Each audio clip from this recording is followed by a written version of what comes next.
अभी मैंने इनका ब्लड प्रेशर चेक किया है जो कि 170/110 है, 170/110। मैंने इनको पूछा कि आपने क्या ब्लड प्रेशर पहले कभी चेक कराया, तो इनका कहना है कि मेरे को कोई प्रॉब्लम ही नहीं हुई है, तो मैं ब्लड प्रेशर क्या चेक कराता। और ये जो ब्लड प्रेशर है इनका 170/110 है, ये भी मैंने एक्सीडेंटली चेक किया। अभी भी इनको कोई सिर दर्द नहीं है, कोई चक्कर नहीं है, कोई घबराहट नहीं है, कोई उल्टी नहीं है, कोई गुस्सा नहीं आ रहा।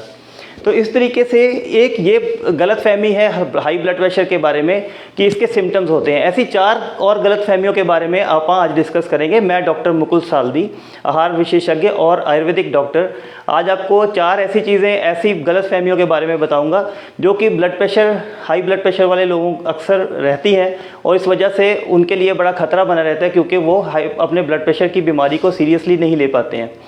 इसके अलावा मैं आपको 2 ऐसी टेक्निक्स बताऊंगा कि कई बार हमारे पास कोई मेडिसिन नहीं होती है और हमें पता लग जाता है कि हमारा ब्लड प्रेशर बहुत हाई है और उसको 5 मिनटों के अंदर हम नॉर्मल कैसे लेके आएँ।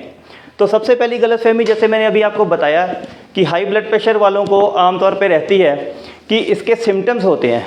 तो ऐसा कोई भी नहीं है जब तक आपके एक्चुअली ब्लड प्रेशर की वजह से कोई बहुत बड़ी प्रॉब्लम या बहुत बड़ा आपको कोई ब्रेन अटैक या हार्ट अटैक या कोई ऐसी प्रॉब्लम नहीं होने वाली, तब तक इसके कोई भी लक्षण नहीं होते हैं। तो आपको करना क्या चाहिए, रूटीन में अपना ब्लड प्रेशर चेक कराते रहना चाहिए ताकि आपको पता रहे कि आपका ब्लड प्रेशर कहीं बढ़ तो नहीं रहा। दूसरा दोस्तों ये होता है कि हम ये मानते हैं कि नॉर्मल ब्लड प्रेशर जो है 1970 के दशक तक ये बताया जाता था कि नॉर्मल ब्लड प्रेशर होता है 100+ एज। उसके बाद अमेरिकन हार्ट एसोसिएशन ने ये बताया कि हमारा जो नॉर्मल ब्लड प्रेशर है वो 140/90 तक होता है, उसके ऊपर हम हाई ब्लड प्रेशर मानते हैं। लेकिन लेटेस्ट जो डायरेक्टिव, अभी तक नॉर्मल जनता यही समझती है कि 140/90 या उससे नीचे है तो उसको ब्लड प्रेशर को नॉर्मल मानेंगे। लेकिन अमेरिकन हार्ट एसोसिएशन ने 2017 में एक नए शोध में ये बताया कि अगर आपका ब्लड प्रेशर 130/80 या इससे ऊपर रहता है तो इसकी वजह से आपका जो ब्लड प्रेशर है वो हाई होने के, मतलब उसको हाई मानेंगे। और लेकिन 130/80 से 140/90 तक आपको दवाई की ज़रूरत नहीं है, लेकिन आपको क्लोज मॉनिटरिंग की ज़रूरत है, अपनी जीवन शैली में परिवर्तन करने की ज़रूरत है। तीसरा दोस्तों ये है कि हम मानते हैं कि दवाइयाँ जब तक नहीं खाएंगे तब तक हमारा ब्लड प्रेशर जो है वो कंट्रोल में नहीं आएगा। तो ऐसा नहीं है। अगर आप अपने जीवन शैली में परिवर्तन करते हैं, आप कैफ़ीन कम लेते हो, सिगरेट छोड़ देते हो, शराब लेना बंद कर देते हो, आप अपना वेट रिड्यूस करते हो, और मैंने एक इस पर सेपरेट वीडियो बनाया है कि हमें क्या क्या खान पान में और अपनी चेंजेस करनी चाहिए जीवन शैली में, जिससे कि हमारा ब्लड प्रेशर नॉर्मल आ सकता है। अगर आपका मॉडरेट ब्लड प्रेशर है, जैसे 150/100 तक अगर आपका ब्लड प्रेशर रहता है, तो आप केवल अपने जीवन शैली में परिवर्तन करके आप दवाइयों से बच सकते हैं। आप रेगुलरली अपना बीपी साथ में चेक कराते रहिए और इसको जीवन शैली को रेगुलरली फॉलो करेंगे तो आपका बीपी कंट्रोल में रहेगा। चौथा दोस्तों, हमें कई लोग ये सोचते हैं कि एक बार हमने दवाई खानी शुरू कर दी तो हमें जीवन शैली में किसी तरह के किसी परिवर्तन की ज़रूरत नहीं है। अब हम गोली तो खा ही रहे हैं तो ब्लड प्रेशर हमारा नॉर्मल आ गया तो हमें कोई चिंता नहीं है। लेकिन दोस्तों, जो आपके ब्लड प्रेशर के जो खतरे होते हैं उससे हमारा ब्रेन अटैक आ सकता है, ब्रेन स्ट्रोक हो सकता है, हमें हार्ट अटैक आ सकता है। ये हमारा जो हार्ट है इसको मायोकार्डियल इन्फेक्शन हो सकता है या हार्ट का साइज़ बढ़ सकता है ब्लड प्रेशर बढ़ने से। हमारे गुर्दे फेल हो सकते हैं, हमारी आंखों की जो रेटिनोपैथी की वजह से हमारी आंखों की रोशनी जा सकती है। ये सभी जो प्रॉब्लम्स हैं इनका केवल ब्लड प्रेशर नहीं, अगर हम जीवन शैली में परिवर्तन नहीं करते तो हमें डायबिटीज़ और हमारे फैटी लिवर और बहुत सारी ऐसी कंडीशंस रहेंगी जिसकी वजह से हमारा ब्लड प्रेशर के साथ साथ वो इंपॉर्टेंट चीज़ें हैं जो कि हमारे उन्हीं ऑर्गन्स को अटैक करती हैं जो को ब्लड प्रेशर करता है। और अगर आप जीवन शैली में परिवर्तन नहीं करते हैं तो हर साल दर साल आपकी मेडिसिन धीरे धीरे बढ़ती चली जाएगी। और पांचवा दोस्तों ये है कि हम ये मानते हैं, कई बार क्या होता है कि लोग सोचते हैं कि अब हमारा ब्लड प्रेशर नॉर्मल आ गया तो अब हम बेशक अपनी दवाई खाना बंद कर दें। तो लोग क्या करते हैं कि जैसे हमने दवाई शुरू कर दी, उसके बाद कुछ 15-20 दिन, महीना तो उसको सीरियसली खाते हैं। जब देखते हैं 3-4-5 बार बीपी चेक कराया तो ब्लड प्रेशर हमेशा नॉर्मल आ रहा है, 130/80 से नीचे आ रहा है, तो वो अपनी दवाइयाँ बंद कर देते हैं।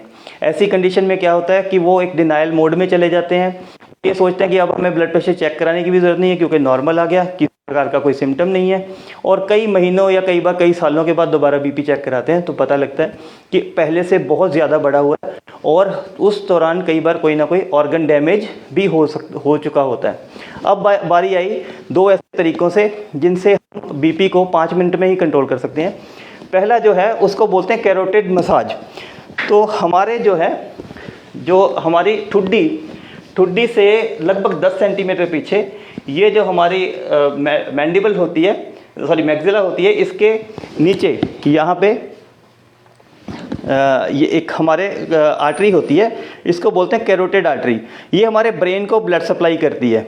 इसको अगर हम आराम से मसाज करते हैं, करना क्या है, कैसा तरीका क्या रखना है, जो पेशेंट है उसको लेटा के थोड़ा सा उसको साइड पे करके और यहाँ पे आप देखेंगे कहाँ पे उसको आपको यहाँ पे धड़कन महसूस हो रही है, इस जगह धड़कन महसूस हो रही है। इसको 3 से 5 सेकंड इस प्रकार से हल्के हल्के मसाज करेंगे। पहले एक आर्टरी को करेंगे, फिर दूसरी आर्टरी को ऐसे ही करेंगे।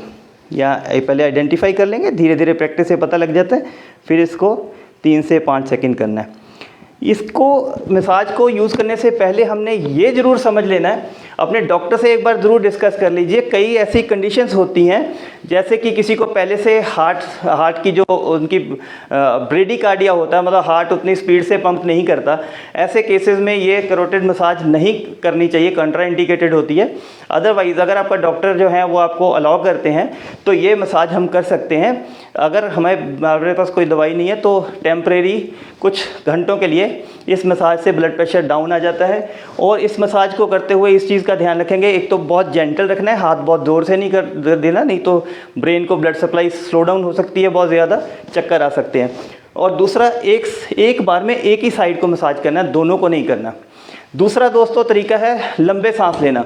ये आप नॉर्मली हम देखते हैं, जैसे इसमें भी बताया जाता है कि ये अनुलोम विलोम करते हैं जैसे हम योग में, वो भी लंबे सांस लेने का बेसिकली जो उसका पर्पस होता है वो होता है कि लंबे सांस लेंगे, ऐसे करके नाक बंद कर लो अगर आपको रोका नहीं जाता, और थोड़ी देर बाद ऐसे निकालेंगे। ऐसे कम से कम 3 से 5 मिनट तक करेंगे।